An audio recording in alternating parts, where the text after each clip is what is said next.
My sister pocket dialed me while she was with him. I heard everything. Every lie she told about me. Every laugh at my expense. Every sentence where my name was twisted into something ugly, something convenient. I didn't cry. I didn't hang up. I didn't interrupt her. I pressed record. For 47 minutes, I stood alone in my apartment, listening to my own sister explain how she planned to ruin me financially, legally, emotionally, and how easy it was because I was too quiet to fight back. That night, she came home smiling, acting like nothing had happened. I smiled too. The judge smiled when he heard the recording. She stopped smiling after the settlement. This isn't a story about revenge. It's about patience, evidence, and the moment I realized that silence, when used correctly, can be far more dangerous than anger. That afternoon didn't feel important. That's the part that still bothers me the most. It wasn't a holiday. It wasn't a fight. It wasn't even a bad day. I was in my apartment, standing in the kitchen with the window cracked open because the air felt heavy. A pot of coffee had been reheated twice already, and the sound of traffic below blended into the background like white noise. Bills were spread across the counter: electric, rent, insurance, all mine, as usual. Emily's room down the hall was empty. She'd said she was out with friends. She always said that. My phone buzzed against the countertop. Emily. I stared at her name longer than I should have. My sister never called unless she needed something. Money. A favor. Help smoothing things over with our parents. She preferred texting short, strategic messages she could delete later. I almost let it ring. Something made me answer. Hey, I said, pressing the phone to my ear. No response. At first I thought the call had failed. Then I heard movement fabric brushing the microphone, the faint clink of silverware, voices layered over low music. A restaurant. Her phone was in her pocket. Emily? I said again. That's when I heard her laugh. Not the careful laugh she used around Mom. Not the small, apologetic one she used when she'd messed up. This laugh was relaxed, confident, unfiltered. A man laughed with her. So, he said, amused, she still has no idea? Emily scoffed. Of course she doesn't. Amelia never notices things like that. My grip tightened around the phone. She still thinks you're struggling? He asked. Yes, Emily replied easily. She thinks I'm barely holding things together. That I need her help. It's kind of sad, actually. The word sad landed harder than I expected. For years, I'd told myself I was helping her because she was younger, because life had been harder on her, because that's what older sisters did. I covered shortfalls. I made excuses. I absorbed the stress so she wouldn't have to. And now she was laughing about it. She's so predictable, Emily continued. Always stepping in, always trying to fix things. She really believes she's protecting me. The man laughed again. And you're just letting her. Why wouldn't I? Emily said. It works. My chest felt tight, like the air had thickened around my lungs. I leaned back against the counter, suddenly aware of how quiet my apartment was. No music, no TV. Just my sister's voice, stripping me down word by word. She thinks I'd never hurt her, Emily went on. That family means something to me. She paused, then added casually. Once this is done, I won't need her anymore. I swallowed. What do you mean, once this is done? The man asked. Emily laughed again. You'll see. I've been documenting everything. Playing it smart. When the time's right, I walk away with my freedom and a nice little settlement. My hands started to shake. Does she know? He asked. Know what? Emily said. That I've been planning this for months? That I've been setting things up? Please. Amelia trusts me completely. She said my name like it was an insult. I stood there, listening to my sister talk about me like I wasn't her blood, like I was an obstacle, a resource, something to be used until it wasn't needed anymore. Every instinct screamed at me to interrupt, to shout her name, to demand an explanation. I did none of those things. Instead, I lowered the phone slightly, tapped the screen and pressed record. The small red dot appeared. I lifted the phone back to my ear, my heart pounding so loudly I was sure they could hear it through the line. For the next 47 minutes, I listened. I listened as my sister laughed about me. I listened as she rewrote our history. I listened as she planned my future without me in it. And with every word, one truth became painfully clear. I wasn't supposed to hear any of this. But now that I had, I wasn't going to forget a single second. Once I pressed record, time stopped moving the way it used to. I stayed exactly where I was, my back against the kitchen counter, my eyes fixed on nothing. The clock on the microwave ticked forward, but it felt disconnected from the world I was suddenly trapped in. 47 minutes. That was how long my sister talked. 47 minutes of learning who she really was. Emily didn't lower her voice. She didn't hesitate. She spoke freely, confidently, like someone who had rehearsed these thoughts many times before. "She's always needed to feel important," Emily said at one point. "That's why she helps me. It makes her feel superior." The man Ethan laughed softly. "So you just let her think she's the hero?" "Exactly," Emily replied. "She loves that role." My stomach twisted. I thought about all the nights I'd stayed up with her when she couldn't sleep. The calls I'd answered at 2 in the morning. The rent checks I'd written without telling anyone. None of that fit the version of me she was describing. But Emily kept going. "She pretends she's selfless," she said. "But everything she does comes with strings. She just doesn't realize it." I pressed my palm against my mouth to keep myself from making a sound. Ethan asked, "What about your parents?" "They believe whatever I tell them," Emily said easily. "I've been planting seeds for months. Little comments, concerns, making Amelia look controlling, overbearing." I closed my eyes. "She's not going to see it coming," Emily continued. "That's the best part. She never pushes back, never makes a scene, never makes a scene." That was how my restraint had been translated in her mind, not as maturity, not as care, but as weakness. At some point, my legs started to ache from standing. I slid down into a chair, still listening, still recording, my hands trembling in my lap. Emily talked about money, about documents, about timing. "She's careful," she said, "but not careful enough. And once I'm done, I won't have to play the grateful little sister anymore." Ethan said something I didn't quite catch, and Emily laughed again, bright, unbothered. "I know it sounds harsh," she added, "but family doesn't mean you let yourself get stuck. Amelia made her choices. I'm making mine."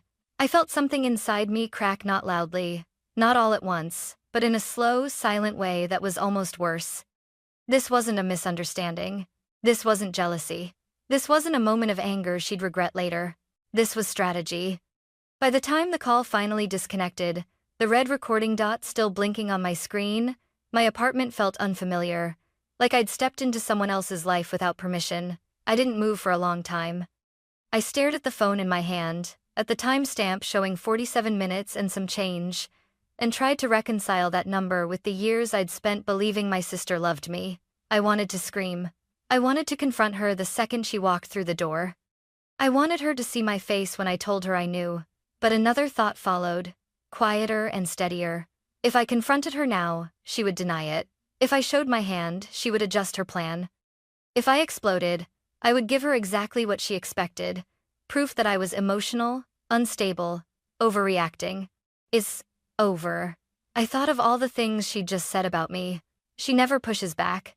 She never fights. I realized something then. I didn't have to fight her the way she imagined. That evening, Emily came home around 7.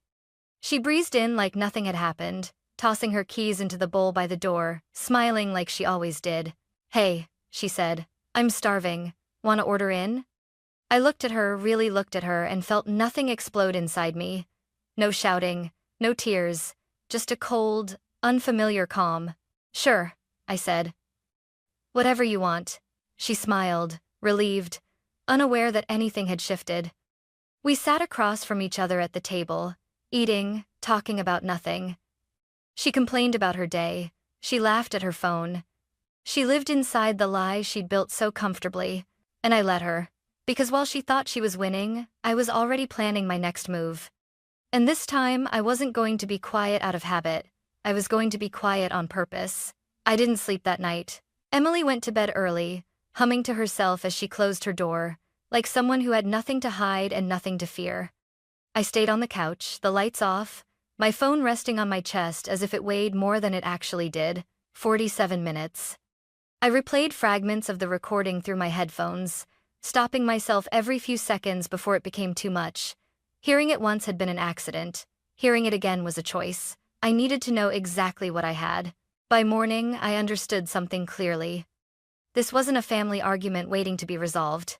This was a legal problem waiting to explode. At 9 o'clock, after Emily left the apartment with a distracted wave and a cheerful, "See you later, sis," I searched for a family law attorney. I didn't look for the most aggressive one. I looked for the most experienced. That's how I found Rachel Coleman. Her office was on the 12th floor of a glass building downtown. Clean, quiet, professional. No inspirational quotes on the walls. No soft music trying to calm you down. Just order. She shook my hand firmly. "Amelia," she said, looking me directly in the eye, "why don't you tell me what's going on?" I didn't start with my feelings. I started with facts. "My sister accidentally called me," I said. "She didn't know I was listening. I recorded the entire conversation." Rachel nodded once. "How long?" 47 minutes. That made her pause. I played the recording. We sat there in silence as Emily's voice filled the room, confident, mocking, strategic. Rachel didn't interrupt. She didn't react outwardly. She listened like someone assembling a puzzle. When it ended, she leaned back slightly. "Amelia," she said carefully, "this is not just betrayal. This is intent." The word landed heavily. "Intent to what?" I asked. "To misrepresent," Rachel said. "To manipulate finances. To create a narrative that benefits her legally." She folded her hands. "Do you know what most people walk into this office with?" I shook my head. "Suspicions," she said. "Gut feelings. Incomplete text messages. Credit card charges that might mean something or might not. You walked in with a full confession." "Fez." My throat tightened. Rachel continued. "You didn't just catch her saying hurtful things. You caught her planning. That matters." For the first time since the call, something inside me steadied. Rachel explained the basics slowly, clearly. Jurisdiction, consent laws, evidence, the difference between emotion and admissibility. "You didn't record her illegally," she said. "She called you. This is a one-party consent state. The recording is valid." I exhaled, a breath I didn't realize I'd been holding. "What do I do now?"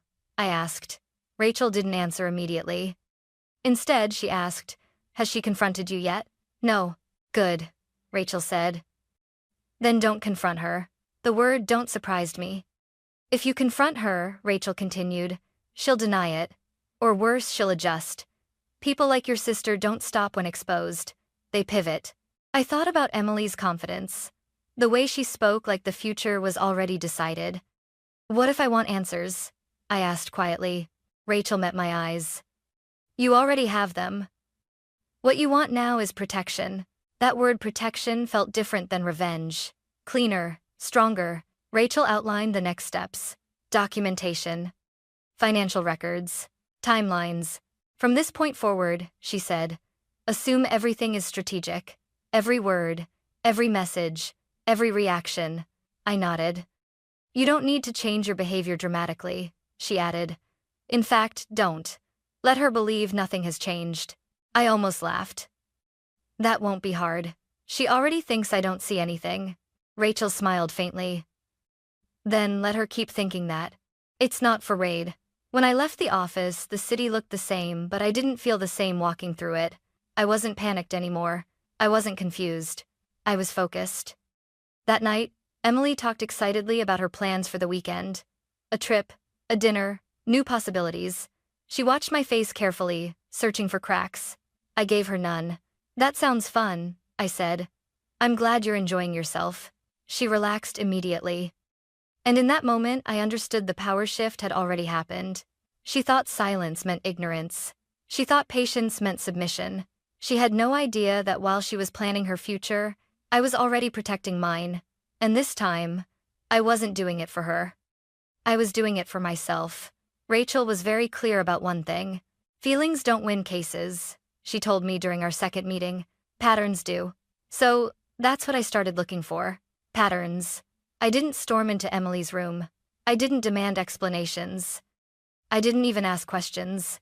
Instead, I became observant in a way I never had before. At night, while Emily slept, I sat at the dining table with my laptop open, surrounded by folders I hadn't touched in years.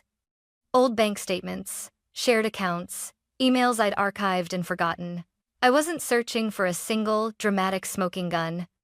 I was tracing behavior. Rachel had warned me that people who believe they're smarter than everyone else tend to get careless. Not immediately, but gradually, especially when they think the outcome is guaranteed.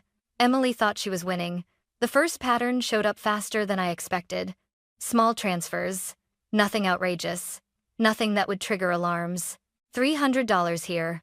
$500 there. Always just below the amount that would feel suspicious on its own. At first, I tried to explain it away the way I always had. Groceries. Bills. Emergencies. Emily had always been between things. That was her favorite phrase. But when I lined up the dates, something shifted. The transfers didn't match crises. They matched weekends. Trips. Dinners. Hotel stays. I pulled credit card statements next. The ones tied to the joint account Emily still had access to. I remembered insisting on keeping it open, just in case. That kindness stared back at me in numbers. Charges from restaurants I'd never been to. Hotels in neighborhoods she claimed she avoided. Expenses that didn't align with the life she described to me. I highlighted everything. By the third night, my hands were steady as I worked. The initial shock had worn off, replaced by something colder and more efficient. This wasn't betrayal anymore. This was evidence. A week later, Emily started slipping. It wasn't dramatic. It never is. She told me she was going to dinner with a friend named Laura, someone she hadn't mentioned in years. She left dressed carefully, checking her reflection twice in the hallway mirror. When she came back, she talked too much, over-explaining the food, the conversation, the drive. I nodded. Sounds nice. The next afternoon, I ran into Laura by accident at the grocery store. "Oh," Laura said, surprised to see me. "How's Emily?" "She's good," I replied lightly. "Said you two had dinner the other night." Laura frowned. "Dinner?" My heart didn't race. I'd already learned not to react too quickly. "Oh," I said casually. "Maybe I mixed it up." Laura shrugged. "I haven't seen her in months. We keep meaning to catch up." That was it. No confrontation. No accusation. Just confirmation. That night I wrote everything down. Dates. Names. Statements. Emily didn't know it yet, but she was building my case for me. Rachel reviewed my notes a few days later. "This is good," she said, flipping through the pages. "Very good." She paused at one section. "You see this? The consistency. The gradual escalation. What does it mean?" I asked. "It means intent," Rachel said. Again. I smiled faintly. I was starting to recognize the word. "Do I say anything?" I asked. "No," Rachel replied immediately. "Not yet. Won't it look strange if I stay silent?" Rachel leaned forward. "Amelia, silence isn't suspicious when it's consistent with your history. That's your advantage." I thought about all the times I'd swallowed my frustration to keep the peace. All the times I'd told myself that family was worth discomfort. Emily had mistaken that for permission. Back at home, she grew more relaxed by the day. She started leaving her phone face up on the table. She stopped checking her messages so carefully. She talked openly about her plans, future plans, vague but confident. "I'm thinking about a fresh start," she said one evening, scrolling through her phone. "Something new." "That sounds exciting," I said, and meant something very different by it. One night, she looked at me curiously. "You've been really calm lately." I shrugged. "I'm tired of worrying all the time." She smiled, satisfied. "That's good for you." What she didn't see was the folder saved on my desktop. What she didn't know was that every calm response was being matched with documentation, that every lie she told casually was being cross-referenced with facts. Rachel called it letting the record speak. I called it survival. By the end of the month, we had enough to move forward. Rachel filed the initial paperwork quietly. No drama, no warning. When Emily was served, she called me immediately. "What is this?" she demanded. "Why would you do this without talking to me?" I kept my voice level. "I think we're past talking." There was a long pause on the line. Then she said, softer this time, "You're making a mistake." I almost laughed. "But instead," I said, "we'll let the process decide." And for the first time since that pocket-dialed call, I heard something new in my sister's silence. Uncertainty. Emily didn't come home that night. After the papers were served, the apartment felt unusually quiet, too quiet, like the air was holding its breath. I sat at the kitchen table long after the sun went down, the same place where I'd first heard her laugh about me weeks earlier. My phone buzzed again and again. Missed calls, voicemails, messages that shifted in tone with each one. At first, it was anger. How could you do this to me? You didn't even talk to me first. Then, confusion. I don't understand what's happening. We're sisters. And finally, fear thinly disguised as reason. Let's calm down and discuss this like adults. I didn't respond. Rachel had warned me this would happen. When people lose control of the narrative, she said, they scramble to rewrite it. The next morning, Emily showed up unannounced at Rachel's office. I wasn't there, but Rachel told me everything later. She was emotional, Rachel said, her voice neutral. Not hysterical, strategic emotional, crying at the right moments, pausing to see if it worked. Did it? I asked. Rachel smiled slightly. No. Emily had insisted there was a misunderstanding, that she'd been joking, that the recording was taken out of context. She claimed you were trying to punish her, Rachel said, that you'd always been controlling. I let out a slow breath. Of course she did. Rachel's tone sharpened. That's fine. We're past narratives now. We're entering discovery. Discovery. The word sounded clinical, almost harmless, but I quickly learned it was where illusions went to die. Rachel filed formal requests for financial disclosure that same week. Bank accounts, credit cards, cash transfers, any asset Emily had touched during the past 3 years. Emily's attorney, young, nervous, clearly unprepared, pushed back immediately. They claimed the requests were excessive, intrusive, unnecessary. Rachel responded with facts, patterns, timelines, the recording. The judge wasn't impressed with the objections. During the first hearing, Emily sat across the room from me, her posture stiff, her eyes darting around like she was searching for an exit that didn't exist. She looked smaller than I remembered. Not weaker, just exposed. The judge spoke calmly. In cases involving allegations of financial manipulation, he said, thorough discovery is not optional. It is required. Objection. Overruled. I didn't look at Emily when the ruling came down. I didn't need to. Discovery moved fast after that. Emily's accounts told a story she hadn't planned on telling, transfers she couldn't explain, expenses that didn't align with her claims, contradictions between her statements and the paper trail. Her attorney requested extensions, then more extensions. Rachel denied them. She's running out of room, Rachel told me over the phone one evening. And she knows it. At home, Emily's behavior changed. She paced more, checked her phone constantly, started snapping over small things. You think you're better than me now? She snapped one night when I reminded her to clean up after herself. I met her gaze calmly. No, I think I'm done pretending. Her eyes flashed. You always act like you're so calm, she said. Like you're above everything. I said nothing.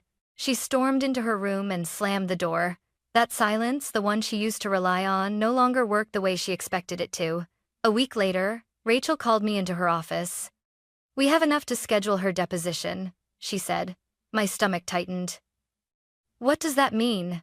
It means, Rachel replied, she'll have to answer questions under oath. No editing, no backtracking. I nodded slowly. The night before the deposition, Emily knocked on my door. Her voice sounded different, lower, controlled. Amelia, she said softly, can we talk? I opened the door but didn't invite her in. She took a breath. This has gone too far. I studied her face. For the first time, I noticed the cracks she'd worked so hard to hide. It went too far when you planned to destroy me, I said evenly. Her mouth opened, then closed. I never meant. Stop, I said quietly. This isn't about what you meant, it's about what you did. She searched my face, looking for the sister who would soften, who would compromise, who would fix things. She didn't find her. The deposition was brutal. Rachel told me later that Emily unraveled slowly, then all at once. She tried to minimize, then deflect, then deny, but the recording didn't change. Her words spoken freely, confidently were played back in that sterile room. Each laugh, each plan, each lie. When asked if the voice was hers, Emily hesitated. Yes, she finally said. That single word carried more weight than any argument she'd made before. When Rachel asked about the transfers, Emily couldn't explain them. When asked about her intent, she contradicted herself. By the end, her attorney requested a break. Rachel refused. "This is proceeding appropriately," she said. When it was over, Rachel called me. "She knows now," she said, "that this isn't about family drama anymore. This is about consequences." That night, I sat alone in my apartment, the same quiet wrapping around me, but this time, it felt different. Not heavy, not uncertain, steady. Emily had spent months believing I would never push back. She was wrong. And for the first time since that accidental phone call, I allowed myself to think the unthinkable. I wasn't just going to survive this. I was going to walk away free. The courtroom was smaller than I expected. No dramatic chandeliers, no echoing footsteps, just wooden benches, neutral walls, and a silence that felt heavier than anything I'd carried so far. The kind of silence where every breath mattered. Emily sat at the opposite table. She wore a light-colored blouse, conservative, carefully chosen. Her hair was pulled back tightly, as if control could be restored by appearance alone. She didn't look at me when I walked in. She didn't have to. I already knew she was afraid. Rachel leaned in slightly. "Remember," she whispered, "this isn't personal anymore. Let the record speak." The judge entered promptly, a man in his early 60s with a face that suggested he'd seen every variation of this story before, and none of them impressed him. He adjusted his glasses and looked down at the file. "I've reviewed the submissions," he said calmly. "The financial records, the deposition transcripts, and the audio recording entered into evidence." Emily's attorney shifted in his seat. The judge continued, "This matter concerns allegations of intentional financial manipulation and misrepresentation between family members." He looked up, directly at Emily. "Miss Carter," he said, "before I render my decision, I want to be very clear about what this court considers relevant." Emily nodded stiffly. "This court is not here to adjudicate hurt feelings," the judge said. "We are here to determine credibility, intent, and fairness." He paused. "And the evidence in this case is unusually clear." My hands were clasped tightly in my lap. I forced myself to breathe evenly. The judge gestured slightly. "Counsel, you may proceed." Rachel stood. She didn't raise her voice. She didn't dramatize anything. She simply walked the court through the timeline methodically, calmly, like someone laying pieces on a board where the outcome was already decided. She referenced the transfers, the contradictions, the documented statements. Then she played the recording. Emily's voice filled the room, confident, mocking, certain of her own superiority. I watched Emily as the sound played. Her shoulders stiffened first. Then her jaw tightened. Her hands curled into fists she quickly forced open again. The judge listened without interruption. When the recording ended, the silence that followed felt absolute. Rachel spoke again. "Your Honor, this recording demonstrates not only acknowledgement of the financial conduct in question, but premeditation. Miss Carter did not act impulsively. She planned." Emily's attorney stood abruptly. "Objection," he said. "The recording reflects private conversation and—" The judge raised a hand. "I've already ruled on admissibility," he said flatly. "This objection is overruled." Emily's attorney sat down slowly. The judge turned his attention back to Emily. "Miss Carter," he said, "is that your voice on the recording?" Emily hesitated. The room seemed to hold its breath with her. "Yes," she said finally. Her voice barely carried. "And the statements made regarding financial planning and legal outcomes, were those your statements?" "Yes." "Were you aware," the judge continued, "that your sister was financially supporting you at the time?" Emily swallowed. "Yes." "And did you represent to others that she was doing so under false pretenses?" Emily's eyes flicked toward me for the first time. "Yes," she whispered. The judge nodded once, slowly. "That's sufficient." He leaned back in his chair, hands folded, and spoke in a tone that was neither angry nor sympathetic. "This court finds that Miss Carter engaged in sustained, intentional conduct designed to mislead, financially disadvantage, and manipulate a family member for personal gain." Emily's face went pale. "This is not a matter of poor judgment," the judge continued. "It is a matter of calculated deception." Emily's attorney attempted to stand again. The judge didn't look at him. "I am not finished, counselor." He turned back to Emily. You attempted to use familial trust as leverage. You mistook patience for weakness and silence for consent. My throat tightened. The law does not reward that, the judge said. He glanced down at his notes. The funds in question will be returned in full. Claims of entitlement are denied. Any future legal actions stemming from this conduct are barred. He paused. And let me be clear. This ruling is not punitive. It is corrective.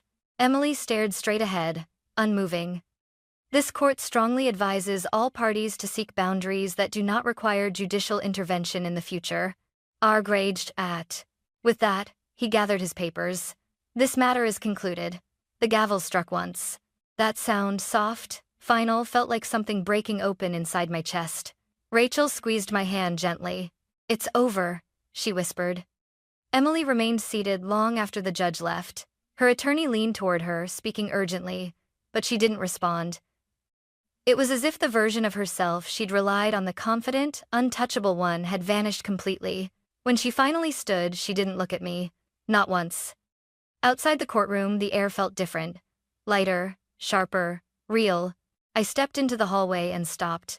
For weeks, I'd imagined this moment, what I'd say. How I'd feel. I realized something then. I didn't need to say anything at all. The truth had already spoken.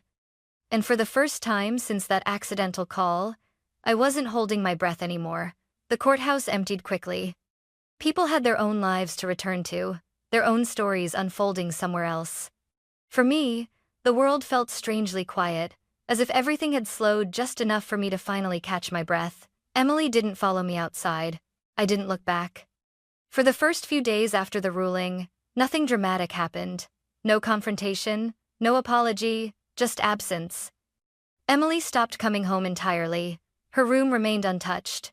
Her door closed, like a chapter someone was pretending hadn't been written. Rachel called to check in. Legally, everything is settled, she said. If she contacts you, document it, but you're under no obligation to respond. I thanked her and hung up. That night, I slept for nearly 12 hours straight. When I woke up, something felt different, not lighter exactly, but steadier, like a foundation had been reinforced under my feet without me noticing. Emily reached out 3 days later. She didn't call. She texted, "We need to talk." I stared at the message for a long time before locking my phone and setting it face down on the table. An hour later, another message appeared. I never meant for things to go this far. That one almost worked. Not because I believed it, but because it echoed a version of my sister I remembered. The one who cried when she messed up. The one who used regret like a bridge back to safety. I didn't cross it. Rachel had told me something during our last meeting that stayed with me.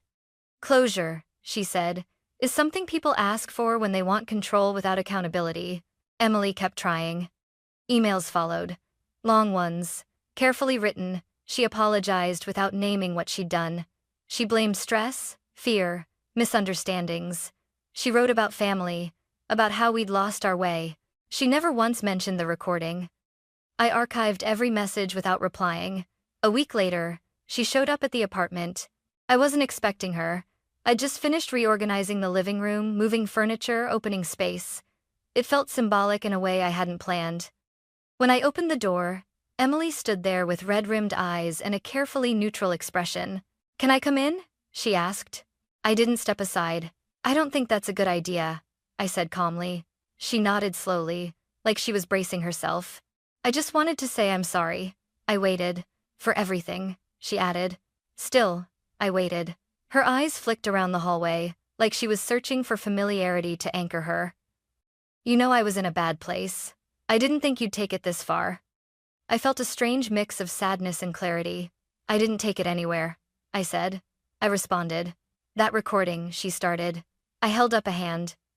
"You don't get to minimize that." She flinched. "I loved you," I said quietly. "I protected you. And you used that." Tears welled in her eyes.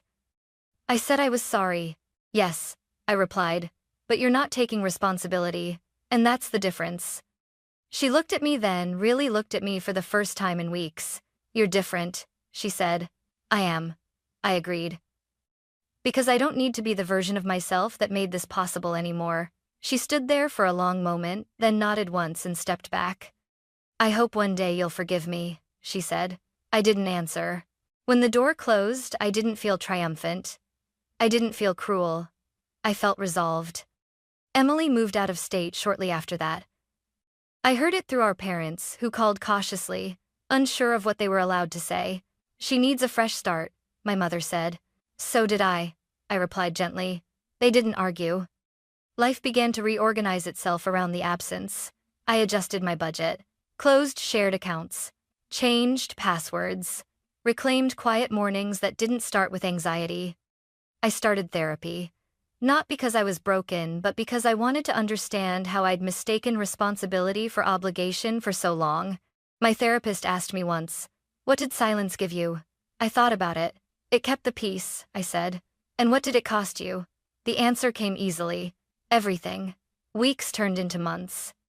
I took a short trip by myself. Nothing glamorous. Just space. Time. A chance to hear my own thoughts without interruption. I found myself smiling at small things again. Music, coffee, the feeling of locking my door at night knowing no one inside was secretly working against me. One afternoon, I ran into Rachel by chance near her office. She waved and smiled. "You look well," she said. "I am," I replied, surprised to realize it was true. She nodded. "That's what happens when people stop gaslighting themselves." I laughed softly. By the time fall arrived, Emily felt like a distant echo rather than a threat. Her voice no longer lived rent-free in my head. Her words no longer defined my boundaries. I had done something I never thought I could. I had chosen myself without rage, without revenge, without becoming someone I didn't recognize. And for the first time in my life, silence wasn't something that trapped me. It was something I chose. A year passed faster than I expected. Not because life suddenly became easy, but because it finally became honest. Without Emily in my daily orbit, there was space, real space, to notice how much energy I'd spent managing someone else's chaos. Mornings felt quieter. Decisions felt lighter. I no longer rehearsed conversations in my head before they happened. I redecorated the apartment slowly, intentionally. Nothing dramatic, just changes that reflected who I was becoming instead of who I'd been trying to be for someone else. I replaced the dining table where I'd once sat listening to 47 minutes of betrayal. I moved my desk closer to the window. Light matters more than we realize. I stayed in therapy. Not to relive the story, but to understand it. One afternoon, my therapist asked, "If you could say one thing to the version of yourself before the call, what would it be?" I didn't answer right away. "I'd tell her that being kind doesn't require self-erasure," I said finally. "And love doesn't ask you to disappear." That realization didn't come with anger. It came with relief. Emily reached out once more, months later, through an email I almost didn't open. She wrote about growth, about perspective, about how losing me had forced her to reflect. I read it carefully. Then I closed it, not because I hated her, not because I wanted punishment, but because I didn't need to reopen a door just to prove I'd learned how to close it. My parents adjusted in their own way. Conversations became more careful, more balanced. No one asked me to be the bigger person anymore. They'd seen what being small had cost me, and I stopped explaining myself. That was new. I invested time where it returned something meaningful, work I enjoyed, friendships that didn't require translation, evenings that ended without emotional exhaustion. I learned how to pause before saying yes, how to sit with discomfort without rushing to fix it. I learned that boundaries don't make you cold. They make you safe. One evening, while walking home from a long day, I passed a cafe where laughter spilled out onto the sidewalk. For a moment, I remembered Emily's laugh, the one that used to make my chest tighten. This time, it didn't. It was just a sound, no power attached. That's when I knew I was free.